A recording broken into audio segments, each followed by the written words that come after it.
गरीब लोगों में कौन कौन से वायटामिन्स पाए जाते हैं? वायटामिन बी बेगैरत, वायटामिन एम प्लस मनहूस, वायटामिन बी प्लस बदशक्ल, वायटामिन जी गुलाम, इसका बाप भी गुलाम दादा भी गुलाम, वायटामिन एल लूज़र, वायटामिन बी हमेशा बहाना बनाता है।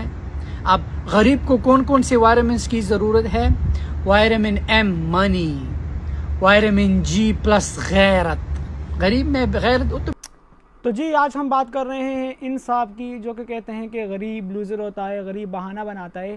तो ये जो बंदा है शाहिद अनवर नाम है उसका, और ये अपने बाप को और अपने ख़ानदान को, ये अपने बाप को बदशक्ल बोल रहा है, अपने ख़ानदान को गाली दे रहा है। इसका बाप भी मनहूस था, इसका पूरा ख़ानदान भी मनहूस है, ये बदशक्ल है, इसका बाप भी बदशक्ल था। अब आप लोग बोलेंगे कि शानी भाई इसको गालियाँ दे रहे हैं, तो भाई इसको गाली देने का मकसद ये है कि जाहिर सी बात है ये ख़ुद बोलता है कि मैं इतने गरीब ख़ानदान में पैदा हुआ हूँ। तो जब ये एक गरीब ख़ानदान में पैदा हुए तो इसके ही कहने के मुताबिक के गरीब बदशक्ल होता है, गरीब बदचलन होता है, गरीब ये होता है वो होता है, तो वो सब खुसूसियात इसके बाप के अंदर भी पाई जाती थी। तो आजकल इस पर दौलत का जो है थोड़ा असर ज़्यादा हो गया है। तो अब हर वीडियो में कहते रहते हैं पाकिस्तानी आप ये करते हो, वो करते हो, ये करते हो, वो करते हो, इस तरह की बातें इसकी लगी रहती हैं। और मैं हैरान हूँ कि पाकिस्तान के 90,000 लोगों ने इसे फॉलो किया हुआ है गालियाँ सुनने के लिए। भाई गालियाँ सुननी है तो किसी गली मोहल्ले में, अपनी गली मोहल्ले में जाके किसी के घर में कोई पत्थर वगैरह मार कर सुन लो, इसकी गालियाँ आपने ज़रूर सुननी है। अब देखते हैं इसकी अगली वीडियो और बात करते हैं उस पर। नहीं, ये बात बिल्कुल गलत है। सुबह सवेरे उठने में कोई कामयाबी नहीं है। अगर सुबह जल्दी उठने में कामयाबी होती तो चौकीदार, सिक्योरिटी गार्ड, सुबह सवेरे मजदूर पहले उठता है, सारे मजदूर मिलियनेयर होते हैं। पता है सबसे पहले मुर्गी उठती है, कुकड़ुक्कू।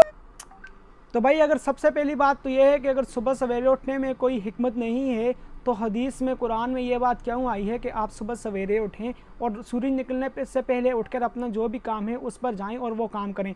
और दूसरी बात यह है कि अगर हर बंदा अमीर ही होता, हर बंदे के पास मिलियन बिलियंस डॉलर्स ही होते, तो यहाँ पे गरीब क्या करता? गरीब भी तो किसी को होना था, जाहिर सी बात है अमीरों के लिए किसी को काम कर। अल्लाह पाक जिसको जिस हाल में रखता है और जिसको जिस हाल के लिए बनाया गया है वही हाल अच्छा होता है। हमारे प्यारे पैगम्बर हज़रत मोहम्मद सल्लल्लाहु अलैहि वसल्लम ने अपनी पूरी ज़िंदगी गरीबी और आजिज़ी में गुजारी है।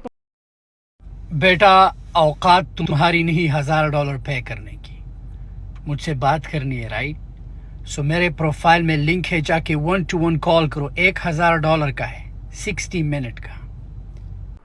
और अभी ये कह रहे हैं कि मैं मुफ्त में किसी को सलाम का जवाब ना दूं, तो अगर मुझसे बात करनी है तो आप मुझे $1000 दो। $1000 जो कि पाकिस्तानी मेरे ख्याल में 2 लाख 2.5 लाख बनते हैं। भाई 2 लाख 2.5 लाख तुम्हें दे के तुमसे 1 घंटा बात करें, फजूल में अपना टाइम वेस्ट करें, तो इस 2 लाख 2.5 लाख का हम अपना कोई काम क्यों ना करें तुम्हें देने के। और कुछ लोग हैं भी, मैंने देखे हैं कुछ लोग के जो इसको पैसे दे के इससे बात करते हैं। तो भाई खुदा का वास्ता है, मैं तुम्हें हाथ जोड़ कर कहता हूँ कि इस फजूल इंसान पे अपने पैसे बर्बाद मत करो। 2-2.5 लाख में कोई और काम करो जिससे तुम्हें कोई फ़ायदा हो। इससे बात करने से बेहतर ही होगा वो काम। अगर तुम्हारे पास इतने ही फजूल पड़े हुए, किसी मस्जिद में दे दो, किसी गरीब को दे दो जिसको कोई फ़ायदा हो जाए, मगर इसको ना दो 2-2.5 लाख। गरीब हमेशा 2 चीजें करता है और वो हमेशा गरीब रहता है। एक, गरीब से अल्लाह हमेशा नाराज और तंग रहता है। वजह कहते हैं कि इतना भी कंफर्ट जोन में मत रहो जिसकी वजह से खुदा तुमसे नाराज हो जाए। और अब इन वीडियो में इन भाई साहब का कहना है कि गरीब से अल्लाह हमेशा नाराज़ रहता है।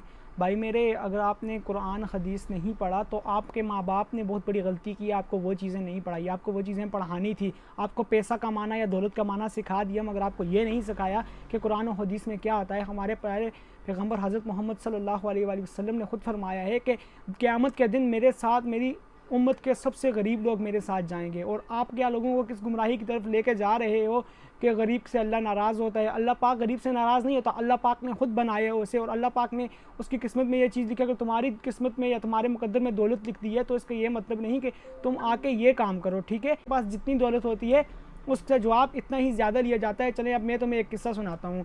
एक उस्ताद था, उसने अपने तालिब इल्म, उसके 4-5 तालिब इल्म थे, उसने सब तालिब इल्म को दिए 10-10 रुपये, एक तालिब इल्म को दिए सिर्फ 1 रुपया। जिसको 1 रुपया दिया वो तो अब नाराज़ हो गया, वो कहने लगा कि भाई सबको 10-10 रुपये मिले हैं, मुझे 1 रुपया मिला है।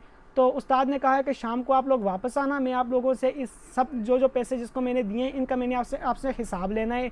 तो सब साथ तालिब इल्म चले गए। किसी ने 1 रुपया उड़ाया, किसी ने 2 उड़ाए, किसी ने 3 उड़ाए। जिसके पास 1 था उस बेचारे ने एक जगह से ही अपने लिए खाना लिया और खा लिया। बात ख़त्म। शाम को जब सब वापस आए तो उस्ताद ने आगे तंदूर जलाया हुआ था। उस्ताद ने कहा अब इस तंदूर पे खड़े हो जाओ और सब जवाब दो कि सब ने पैसे कहाँ कहाँ लगाए हैं। तो जिसके पास 10 थे वो जवाब देते देते बेचारा इतना उसको तपिश लगी कि वो मजबूर हो गया, उससे जवाब ही नहीं दिया जाता था। और जिसके पास 1 था वो बेचारा जैसे ही तंदूर पे आया तो उसने कहा कि मैंने तो 1 रुपये का खाना खाया है। अब इसका नतीजा ये निकलता है कि भाई जिसके पास जितनी कम दौलत होगी उसका हिसाब भी इतना कम होगा। अगर तुम्हारे पास ज़्यादा दौलत है तो तुमसे हिसाब भी ज़्यादा होगा। शुक्रिया।